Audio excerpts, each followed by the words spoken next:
Hello, and welcome to episode 117 of the Mo Money Podcast. I am your host, Jessica Morehouse. Thank you so much for joining me for another episode. I kicked off season 5 of the podcast last week, and as I mentioned, I'm going to be doing 2 episodes every single week for the entire season, so I'm super pumped for all of that. And I also kind of mentioned last week that the kind of theme, even though I generally don't do themes, but the natural theme that just kind of happened from all of my interviews that I've done this season is around earning and, starting a side hustle or asking for a raise or starting a business and all things earning. So I am very excited to talk to my next guest because she is awesome when it comes to earning. I definitely hope one day I'll be, in her realm. Probably not, but we can dream. Her name is Luisa Zhou, but her last name is spelled Z-H-O-U. And I guess for anyone who's American listening, Z-H-O-U, Z, whatever. Luisa, I have been following for a long time, and she is just such an inspiration, a millennial that is, anything but that image of entitled or lazy. My gosh, she has done it all and is kicking butt at doing her own business. But of course, she didn't start off as an entrepreneur. She started in the corporate world and was very successful in that realm too. But she, at a certain point, decided that she wanted to go off and do her own thing, which we will obviously get to in this episode. So what Luisa is known for now is being a business coach and teaching others on how to start their own business. But of course, what I think is really significant about her story is she's not trying to sell this dream of, quit your day job and then go make a ton of money each month, because that is not a realistic story. I can attest to that because I am an entrepreneur myself, and it's not like that. Her story is really about starting a side hustle, something on the side while still doing your normal job, to see if it is something that you want to do full time, and kind of starting slowly and just ramping it up. And eventually, when your financial situation is such that it is secure for you to leave your job, then maybe it's a good idea to start your side hustle as your full-time hustle. And but I just really like that she talks about how being smart with your money and your finances is very key. And I think a lot of other kind of business coaches out there and stuff don't necessarily put as much emphasis on that. So I think you're going to get a lot out of this episode. I can't wait to share it with you. But first, I want to share a few words about this episode's sponsor. So you're racing against the clock to wrap up 3 projects, prepping for a meeting later in the afternoon, all while trying to tackle a mountain of paperwork. Welcome to life as a freelancer. Challenging? You bet it is, but our friends at FreshBooks believe the rewards are so worth it. Let's be honest, the working world has changed. With the growth of the internet, there's never been more opportunities for the self-employed. To meet this need, FreshBooks is excited to announce the launch of an all-new version of their cloud accounting software. It's been redesigned from the ground up and custom built for exactly the way you work. Get ready for the simplest way to be more productive, organized, and most importantly, get paid quickly. The all-new FreshBooks is not only ridiculously easy to use, it's also packed full of powerful features. Create and send professional-looking invoices in less than 30 seconds, set up online payments with just a couple of clicks and get paid up to 4 days faster, and see when your client has seen your invoice and put an end to all those guessing games. FreshBooks is offering a 30-day unrestricted free trial to all of my listeners. To claim it, just go to freshbooks.com/mo and enter Mo Money Podcast in the How Did You Hear About Us section. Once again, that's freshbooks.com/MO and enter Mo Money Podcast in the How Did You Hear About Us section. Thank you, Luisa, for joining me on the Mo Money Podcast. I'm so excited to chat with you for this episode. Thank you so much for having me here. I'm really excited as well. You have an incredible story. And when I emailed you initially to get you on the show, it's partially because I mean, I'm on Facebook all the time and I kept on seeing your ads pop up. And I mean, I think I get targeted by a lot of business coaches just from all the stuff that I search. But your ads really spoke to me just because you kind of seemed like someone I could relate to, someone I'd probably be friends with. And your story, I totally identified with because you do come from this kind of corporate background. And then you did start with a side hustle and kind of turned into something. So it was kind of like you weren't necessarily, in my view, selling this impossible dream. I'm like, oh no, I could do that. And I actually have done that. Wait a minute. So I'm like, I definitely want to find out how you did all that stuff. But before we get to where you are now, I would love to know how this all started. I was looking at your bio. You have a very impressive resume. You went to Princeton and studied to be an electrical engineer with a minor in robotics. So you're like a scientist. That's amazing. So I know a part of your story is your parents were immigrants and they really kind of, I guess, instilled in you the importance of hard work and achievement. Do you want to kind of talk a little bit about how that kind of started you on your path? Yeah, I would say that really is the beginning, that instilling that work ethic in me, just because throughout my life, I mean, I would not say I'm the smartest person or the luckiest, but I am one of the hardest working people I know. And that's really what's gotten me, it got me into a good college. That's what's helped me build my businesses, that more than anything else. Mm-hmm. So in terms, let me just, like you said, share a little Mm-hmm. bit of my background. So my entrepreneurial journey really started about 10 years ago. That's when I Mm-hmm. started my first business. And that was the way it started. It was pretty cliche. Since I'm Asian, there's this very stereotypical. A lot of my mom's friends asked her if I could help their kids do well in school and get into a good college. And I figured, I'm really good at this. I could get paid for it. So let me just do it. And that's how my first business got started. I grew it into a 6-figure business and did that for about 2 years. And then I decided, you know what? I've spent the past 2 decades of my life thinking about school and grades. I don't want to spend the next however many years thinking about it. So this is not going to work.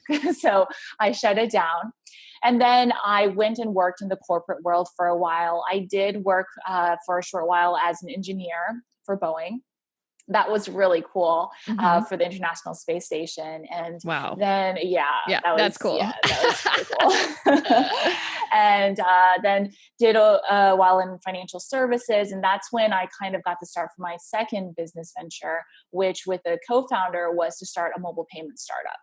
This Mm-hmm. was back late in, I believe, 2010, when mobile payments was the next big thing. And we thought we were just going to change the world and really do something amazing. So as you can probably tell, because we're not all using it, it didn't quite work out like that. After about 3 years, we just got to a point where we just weren't seeing the customer numbers that we needed to really make an impact. And I said, all right, this is it. It's time.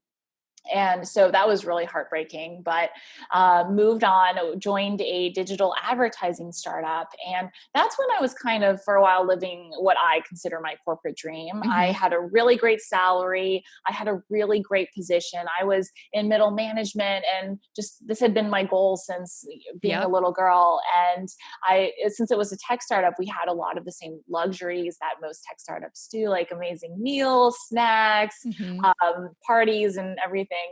And so I was living the life, but I started feeling, as a lot of people do, that bug where this wasn't being challenging enough. I wasn't feeling super fulfilled, but I didn't really do anything about it because I was, to be honest, kind of tired out.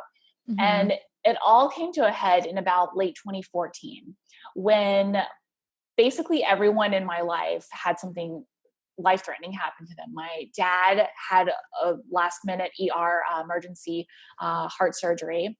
My mother was diagnosed with cancer, and my sister almost lost her sight because of this freak snowball accident. And I couldn't be with any of them because I didn't have enough vacation days. Mm-hmm. And so I decided, this is it. I I mean, I wasn't feeling fulfilled before. Life was good, but I mean, not great. And now I can't really spend my life with the people that really matter. So I need to do something that allows me to do that. Mm-hmm. And that's when I decided to start my own online business. And grew that into where I am now. Yeah. No, I think that's a big reason why a lot of people think about leaving their 9 to 5 to do their own business is the flexibility. And yeah, similar to you, I experienced something in which a family member got really sick, and I live in Toronto, they lived in Vancouver, and not having, the vacation days or the time off to be able to kind of really dedicate more time Yeah. so I can see that person, it really did kind of shake me and be like, huh, is this really how I want to live my life? Only with like 3 weeks of vacation. And usually it's just to go back home to visit. And I was getting burnt out. So I totally get that. And I think that's why a lot of people are kind of like, I don't know if I could do this forever. And maybe it's also the millennial in us that after a couple of years, even if things are great, we still want like if something's missing or we're not being challenged because as you said, you're a hard worker and a hustler, you've accomplished a lot, so why would anything change if you get to a certain point? You're like, no, I'm good, I'm just gonna relax now. It's like, probably not. You've got that Right. work ethic in you, you'll probably always want to kind of see where you can take yourself next. Exactly. And I love that you share that driving motivation, because I think you and I were talking about this earlier, where a lot of people want to start a business to have more income, to live that dream, where a lot of people are being sold that. And that's great. I definitely believe in increasing your income as well. But more than that, it's about the freedom and the flexibility. Hmm. I mean, quality of life is not going to change that much, Hmm. but if you can just live your life the way you want, that to me is the most important thing. Absolutely. So one thing, so when you started that, your current business, you were still working full time. So it's That's not like you're correct. like, I'm going to quit, then I'll figure it out. Probably not something you'd recommend. No, I definitely do not recommend that, because when you have a good job, so many people I know, and I felt the same way, we want to Hmm. just leave their job as quickly Yeah. as possible and go work on their business full time. But here's the thing. A business takes money to get off the ground. It takes time. And when you are having to worry about paying your bills with your business, you're just basically stacking the odds against yourself. Instead, like, it's a little bit slower, but it's going to go so much more smoothly if you're doing it on the side. You're not having to worry about paying the bills with your business revenue from day one. Hmm. And you can just focus on growing it, on investing back in the business. It's going to get you ultimately to that end goal of being able to replace your salary so Hmm. much faster than trying to leave your job and do it all and then running out of savings, having to go back to another job. And that's just a vicious cycle. Yeah. And stressful too. And you probably won't, because you always have that worry about money. Whereas my paycheck coming from or whatever, you probably would be less inclined to take risks that could be potentially good for your business. Exactly. I guess the question is, when did you find it was a good time to leave? Like when you had a certain amount of money, or when you had Yeah. kind of like, it almost seemed like you had some regular business coming in, or when did it feel safe? So both. I'm very risk averse, and Yeah. I knew that if I left my job, it would have to be it, because uh, I had really built. I'd gotten lucky, and I built my reputation at that company. So I was aware that for my age and everything, I was it would be hard for me to find something with a similar compensation and title anywhere else. So I Hmm. knew, once I leave, this has to be it. And so I waited until I'd made over $100,000 in my business before I turned in my notice. Oh, wow. Not only that, but I also had a course launch planned right after I left. So I knew that was going to bring in another big burst of income. So basically, I just minimized my risk as much as I could. Hmm. How did you find the time to like create such a, like, that's a successful business in my view, having a 6-figure business while still working full time and probably still like not, slacking off. So no one knows that you're potentially going to leave. How are you able to balance doing that? It was really hard. Yeah. Looking back, it was like, I wouldn't do that again. Or would you do that again? I mean, I would do it the same way again, just because I cannot imagine doing it any other way, in terms of what would have made me personally feel safe.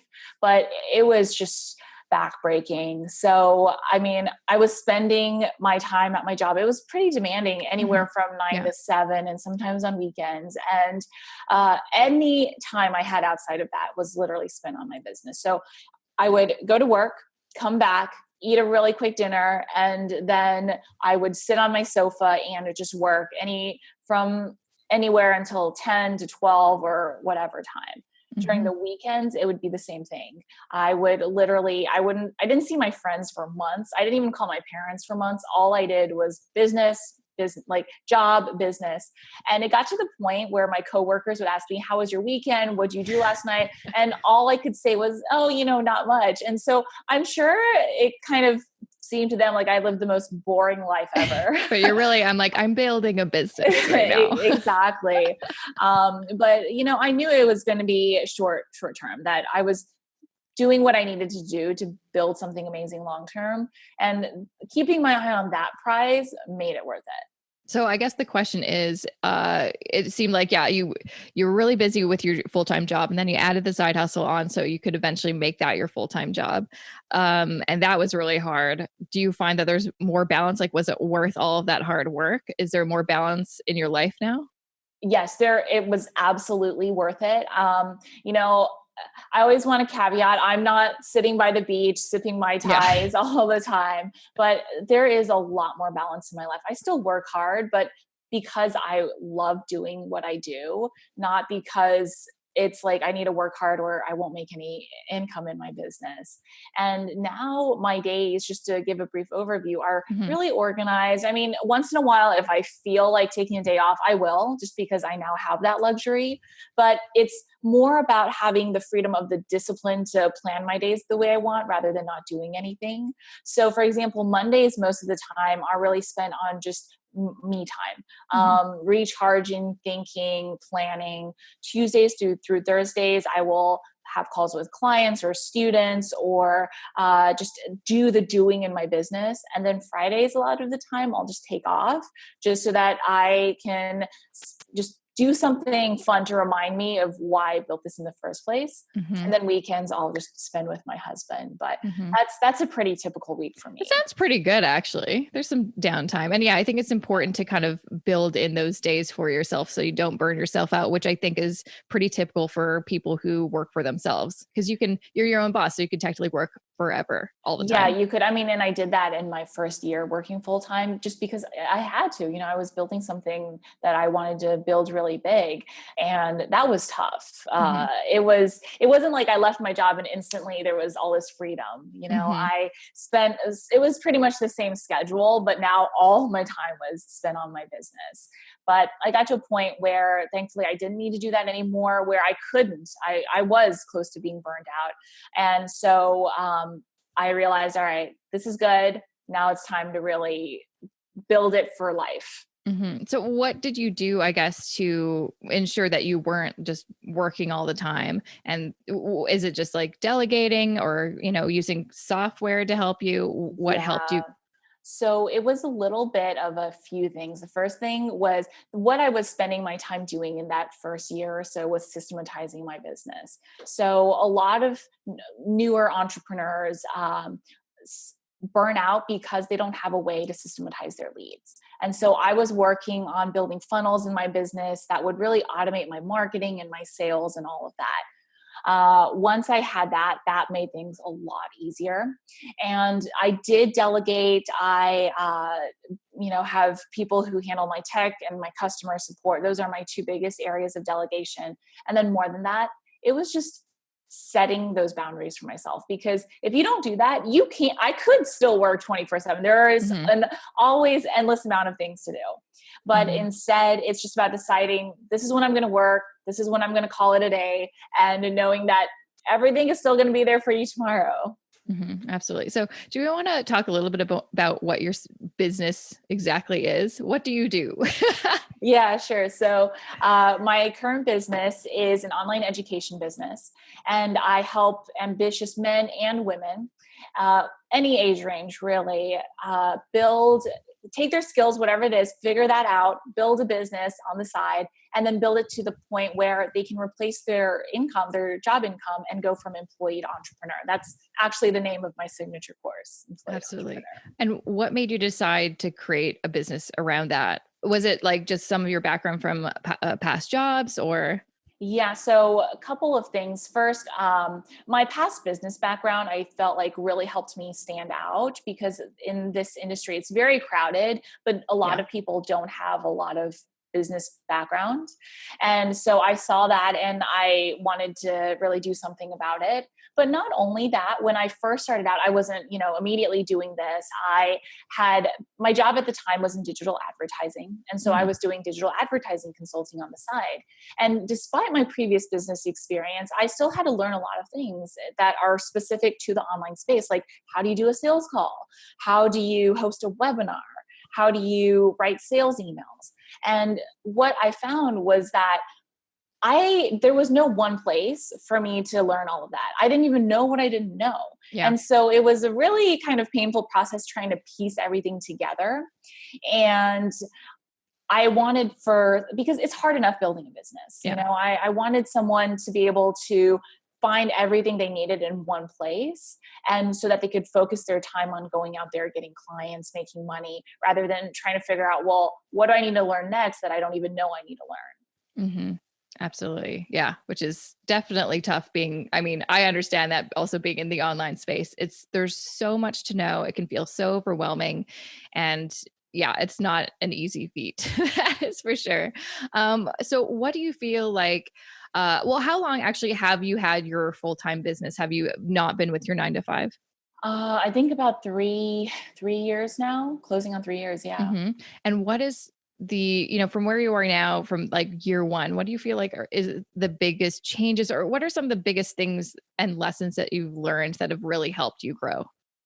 Yeah, so there are some really good ones. I think I've learned a lot from my failures. That's Mm-hmm. the biggest thing that's helped me grow. So, I mean, I'm not proud of it, but when I first started this business, because of my previous business successes, I thought this is going to be a breeze. There's no like overhead to worry about. There's nothing physical. This is going to be just great. So that really set myself up for failure in the beginning. Mm-hmm. And I really had a lot of stumbling blocks. Like initially when I started, I first started with wanting to teach people how to use Microsoft Excel because I Mm-hmm. was really good at that. And I figured this is going to be really easy. And basically I hated it because I was spending all my time in my job working in Excel. I didn't want to spend my free time doing it either, or as well. Mm-hmm. And I just realized that, yeah, I need to do something that I actually like because there are going to be a lot of obstacles along the way. Mm-hmm. And so it really taught me humility, which I really needed. I'm not proud of it, but I did need it. Mm-hmm. And that was really the biggest kind of beginning lesson I had to learn. And then along the way, just as I've grown more into being, I think one of the biggest things is that in this online space, you get a lot of visibility, Yeah. more so than you would for an offline space or any of my previous ventures. And it's really grown into, how do I be a leader for my community? Mm-hmm. How do I stand for what I believe in and not just follow the whatever trend is going on online? And that for me has been one of the most uncomfortable but most important growth journeys, just because I've always been a huge introvert. Because of my background, I've always also been taught to basically be really polite and not necessarily always say what I'm thinking, especially Mm-hmm. if it disagrees. I disagree with most people. And stepping up into that, of speaking for what I believe in and teaching what I believe in, has been it's been wonderful and scary, but a big growth. Yeah. Yeah. I like that you mentioned that you're an introvert, because that's something I've learned too, being an introvert too. And I feel like it was one of my biggest roadblocks to not just, deciding to eventually start my own business, but just working in general for any kind of company. I was always afraid to put myself out there because I guess I was afraid of rejection, or if I asked for a raise or a promotion, that they would say no. And then I'd be like, oh my gosh, I'm so embarrassed. I would like to actually talk a little bit about, because you did do very well in the corporate world as well. But it's not easy to even make it that far in the corporate world, trying to do it like that, and not even trying to do a side hustle on the side as well. I think maybe it could be, part of our generation. It could be being women, but what are some of the things that I don't know, helped you take big risks even within that corporate world too, that I think a lot of people probably are, having a hard time dealing with themselves? Yeah, so I think the biggest thing was I grew a thick skin. Hmm. When I first started out, I was just this really quiet girl who just put my head down and did the work. I had this misconception, which I think a lot of new to the workplace professionals have, is that if I did good work, I would get noticed and I would get promoted. But Hmm. what ended up happening was I got this reputation that, oh, Luisa's so nice and she's so quiet, but is she actually good at her job? And here I was just working my butt off to Yeah. do a good job. And so I realized, okay, that's not going to work. But at the same time, I didn't know how to promote myself without sounding arrogant or just basically saying, hey, Yeah. I'm doing an awesome job and you need to recognize me. Hmm. And that was a really long and uncomfortable learning process for me. I eventually realized that I just studied what people around me were doing and doing well, like just speaking about your projects with enthusiasm, Yeah. sharing your accomplishments as stories with your team and your manager, just speaking up more in general. And even more than that, I just really grew a thick skin. Hmm. So there was a phase where I was just kind of growing into myself as a professional, and I was really aggressive. I would say, hey, I've done this, this, and this, and because of this, this is why I should be promoted and why I should have a raise, et cetera, et cetera. And I just got this feedback that you are being really aggressive and you're coming off as kind of bitchy. Mm. So you need to tone it down. And part of me rebelled against that because I thought I'm doing exactly what I've seen other men do, Exactly. so I don't know that this is Yeah. just me. But I learned to work with that and just learned to basically promote myself in softer ways that everyone around me would appreciate or respond to better. And Yeah. basically, as a culmination of all of those experiences, I was able to figure out my own unique style. No, that's really important. Yeah, that's definitely like a few of the lessons I've learned too, especially when you mentioned when you're talking about projects you've worked on that, worked out well, or that, you have successes to prove, to not kind of sometimes retreat, being like, oh, it's not that big of a deal. Cause there's a weird balance of like, I don't want to sound arrogant, but I want to seem humble, but I also want people to know what I've actually been doing. How do what's the balance? It takes years to, I think, figure out the balance with that. Agreed, completely agreed. Yeah. Yeah, it was just like exactly like you said. I didn't want to seem, because I think a lot of us, especially women, when someone praises you, Yeah. automatically go to, oh, it wasn't a big deal, Yeah. Yep. So yeah, it's a process. It's a tricky, tricky thing. So if someone is, listening and is thinking of, starting a side hustle, maybe they're totally fine just making a little bit of extra money on the side, or they want to venture off and start their own business that's been a dream of theirs. I mean, I guess it could kind of really do anything, but what are kind of the first steps in terms of like figuring out whether your business idea is even a good idea, whether you've got the guts? Because I don't know about you, but what do you think about is really like doing a side hustle or being an entrepreneur for everyone, or is it really depending on like the type of person you are? Yeah, so let me answer those questions in backwards order. Yeah. So I don't think that being an entrepreneur is for everyone. It's Mm. not. Hmm. It takes a lot of resilience. It takes a lot of determination to pick yourself up no matter what happens and just keep on going. There's a lot of stress involved, and you have to constantly evolve yourself as the marketplace evolves, no matter Yes. what your industry is. And so for some people, it's worth it. All of that, they thrive on it, and there's nothing else they would rather do. Plus, the freedom and flexibility that we've talked about before makes it worth it. But for a lot of people, it's they want that dream, but they're not willing to pay the price, or Hmm. they're not willing to put in the work on themselves or on their businesses to have it. And for those people, it's not a good fit. Plus, there's nothing wrong with the job. No. Yeah. It's you get great income, great benefits, and so it just really depends on what your goals are, how you want to live your life, and even your personality. Hmm. Um, that being said, like you said, you can decide also how you decide to go with your business, right? You can just have it as some nice side income, or you can decide to do it full time. Hmm. So no matter what that is, my recommendation would be a few things. So there are a lot of different business types and business models that you can do online. But if you're just starting out, it's your first business, the easiest thing to do is to offer a service. Mm-hmm. And it's to offer it as a one-on-one service. Don't try and sell a course. Don't try and blog and get ads income, anything like that. Sell a service.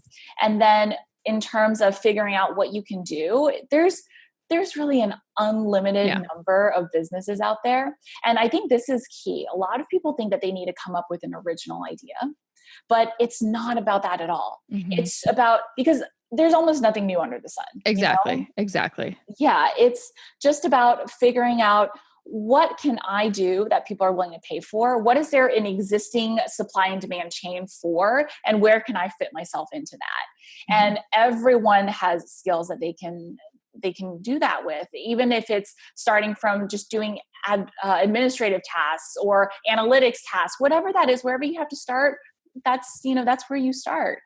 And then the third step I would say is to go out there and speak with people. A lot of aspiring entrepreneurs I see put up a website or just hope that someone's going to come to them, or spend all this time thinking about their articles or their blogs. But the most direct way, the fastest way, because people aren't going to just find you, is to go out there, list 20 potential customers who might be interested in what you have to offer, speak to them, offer a discount, offer to work for free, whatever you need to do, get those clients, and then turn them into paying clients. Mm-hmm. That's it. Yeah. The fancy systems, business models, all of that can wait until you've gotten some proof of concept and some money in the bank. Yeah. I think people kind of forget that when you're starting a business, you do need to kind of start small. And so people don't even think that, oh, you mean I have to talk to people one-on-one to get clients? Because most people are like, how do I even get a client to buy my service or buy my product? It's like, you have to like there's lots of ways to talk to strangers. Exactly. And you have to kind of, start small and create those relationships, and think it's also a long game. I think a lot of people have this misconception, because there are a lot of, people that, have these glorious stories of, I've made this amount of money in such a short amount of time. Those are, the exception to the rule. Most businesses take a long time to get off the ground. And it's all about kind of not quitting if you're really passionate about it and you do see potential. That's so important. And I'm so glad that you mentioned that. Unfortunately, there's this concept or idea that you can just build a business like that and you're going to go from 0 to 6 or whatever figures overnight. And that's so not the case. I mean, if you can build a 6-figure business in your first year, you are doing great. Yeah. But like you said, more than that, if you really want to build a business to change your life, you have to be in it for the long haul. So what if it takes a few months or a year longer than you thought? You're going to end up in the same place as long as you don't give up. Exactly. Patience is, I think, the key that people forget about. You have to be so patient. Yes. That's like anything in life, though. Exactly. Like you don't become an Olympic athlete just overnight. Same thing for your business, or even closer to home. You don't get the job that you want the first day that you start out. Why would you expect to have the business that you want? Exactly.